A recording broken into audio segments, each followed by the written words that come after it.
The Bay Area's housing market has been under a lot of stress as it adapts to this current housing market environment. With these challenges in front of us, could this be the end of the Bay Area housing market as we know it? Hey there, welcome back to my channel. Today, we're diving into the Bay Area housing market and look at what's causing this stir lately. The housing market is in a state of turmoil. It's become a complex puzzle that's leaving many scratching their heads, and dare I say it's broken. With conflicting messages circulating and economic indicators sending mixed signals, it's become harder than ever to make sense of what's really going on. The whole California housing market is struggling right now, thanks in part to the continued decline in inventory. The number of homes available for sale has continued to drop year over year. In fact, it's been said that we've had one of the biggest declines in the country. It's no surprise that this lack of homes for sale has posed significant challenges for prospective buyers in California over the past several months. With fewer homes for sale, competition has continued to intensify, leading to more bidding wars. As a result, home prices, which had been going down in the beginning of 2022, have begun to stabilize and increase. The impact of these price declines varies significantly across California's regions. Southern California has experienced milder drops in home prices, while us here in Northern California, particularly around the Bay Area, we have seen more substantial declines. We've seen a lot of fluctuations in the Bay Area home prices. Month to month, the decrease have been smaller, while the year-to-year comparison is still big. This signifies that the overall market has adjusted, and what we are seeing could be the new normal moving forward. The interplay between supply and demand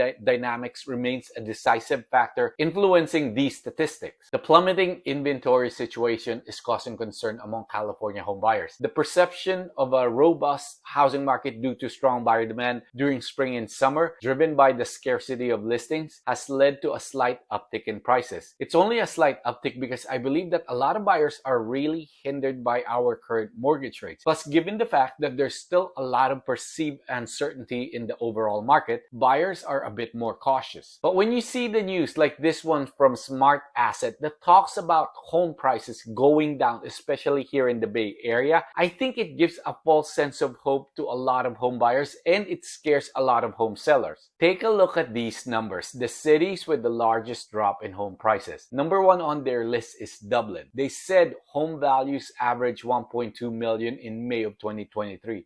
That's a massive drop of 15% or 230,000 from the previous year. Next is San Francisco. The typical home value went down from 1.4 in 2022 to 1.2 this year, a 13% drop. Next up is Palo Alto. Homes decreased by almost 13%. It's now only going to cost you around 3.6 million as of May 2023. Then you have Fremont. After falling almost 13% or $203,000 less than last year, it now only averages around 1.3 in Fremont. Oakland also made the list. Home prices fell by 12% in the past year to 814,000. Of the top 10 cities, Oakland is the only one with a home value under 1 million. Another East Bay city, Pleasanton, is down by 12%. Pleasanton home average around 1.5 million going into the summer of 2023.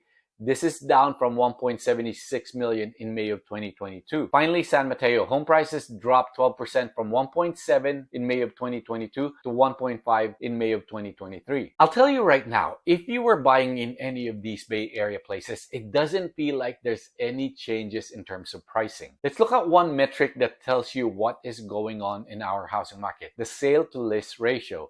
This is how much a home gets listed for and how much it's sold for.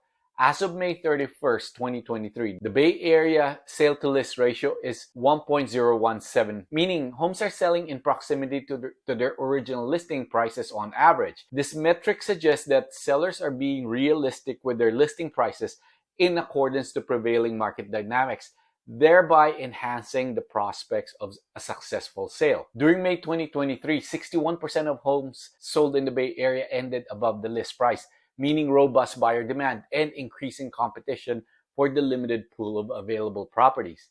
Conversely, 30% of sales closed below the list price, indicating that not all homes are in a bidding war. So why is it that the Bay Area continues to be this expensive place to live when all we hear is recession and layoffs? Why doesn't everyone just simply relocate to the outside or the outskirts of the immediate Bay Area housing market? While some do make the move, their reality often involves a length of commute of 1.5 hours to 2 hours each way, some even 3 to 4 hours, because they still aspire to work in the city of San Francisco or Silicon Valley. The lure of high-paying, high-tech job sector continues to draw countless individuals here, leaving others grappling to make ends meet. The Bay Area has undergone a transformation into a major mega hub characterized by its dominance in white-collar employment, with a staggering 90% of the workforce engaged in such occupations, surpassing the national average. Given its status as a high-tech industry hub, the Bay Area boasts a substantial population with significant wealth. This prosperity extends beyond just the affluent founders of major tech firms and successful venture capitalists. It encompasses the broader workforce, whose earnings are among the highest globally. In essence, the Bay Area is a region fueled by professionals, managers, salespersons, and office workers. So even though there seems to be thousands upon thousands of layoffs, the Bay Area was kind of ahead of the curve, if you will, when it came to jobs and unemployment.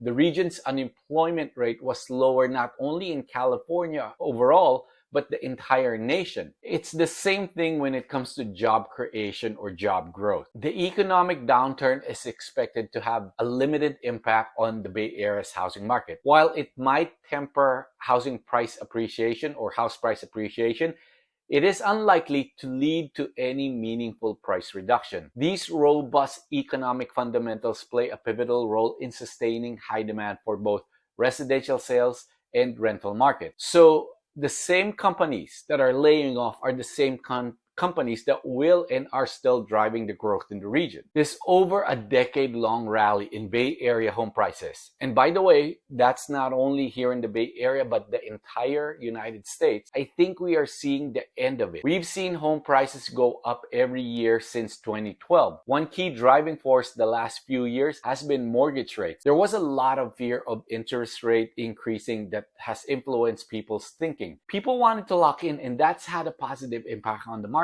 But Fed Chairman Powell has a different agenda, and that agenda of his has driven mortgage rates higher, thereby also increasing the cost of borrowing, which I don't quite understand. You increase the cost of borrowing so you can drive down the price? Doesn't make totally sense. I think what has happened the past 3 years, the pandemic, the super low mortgage rates, work from home, and now back to higher mortgage rates, I believe that this has put us back to what some people call the new normal. But the reality is that this is just the old normal. 5 to 6% interest rate is where we should be to have some semblance of balance. Home price growth or expectations should be around 3 to 5% with the occasional flat or negative years here and there. And I believe that's what's in store for us here in the Bay Area. The end of hypergrowth or double-digit price appreciation, primarily because it has gotten more expensive, and the reality is that we still have a lot of uncertainty in the near future. It's not a complete certainty that these tech companies can lead us out of the doldrums again. So what's the bottom line? The Bay Area housing market's complexities can leave anyone's head spinning.